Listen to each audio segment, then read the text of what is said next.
Okay, interesting. So, I know today that you were going to give some tips for our listeners about raising children who are multilingual. Is that right? Well, they're kind of my tips. So, I wouldn't say they were fully researched. It's more of a trial and error that I personally, or me and my wife have gone through. Yeah, well, I mean, what better way to learn how to do something?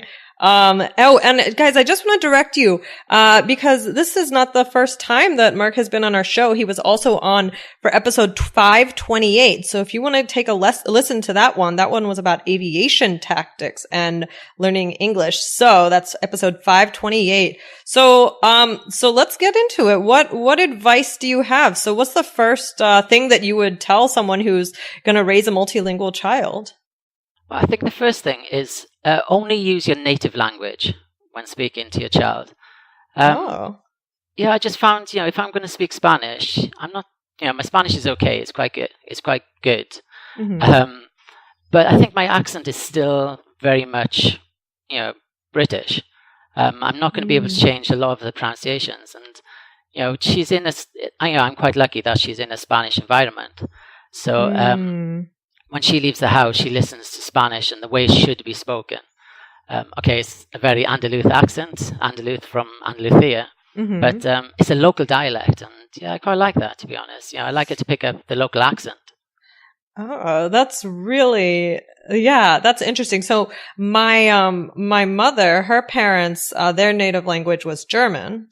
And it's interesting because I guess, yeah, they spoke to her only in English, but they would speak to, my grandmother and grandfather would speak to each other in German.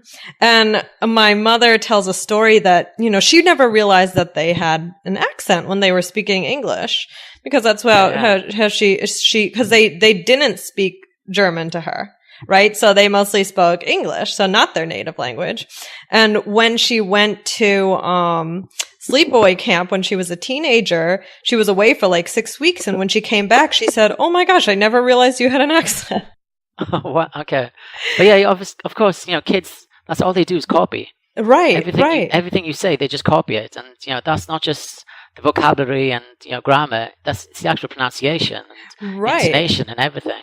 Right. So I never thought about it in that way, but I guess, yeah, speaking your native language would be the best way to make sure that, that they can pick up the local dialect, the accent, pronunciation and all of that. So that's a really, really good, unique tip. I like that. So, all right. So so you're going to be you're not going to be speaking Welsh to them, are you? Or are you? Kind of. Well, in a way.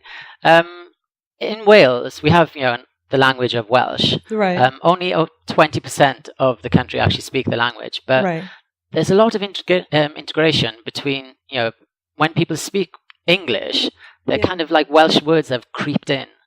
So it's a Welsh word, but even if you speak, you don't speak Welsh, you still use this word. To give an example, there's a word that I absolutely love, which all Welsh people love. It's called cwtch. Cwtch. Yeah, cwtch. It means to hug. Oh. But we use it in in all sorts of ways. We can also say, something's quite small.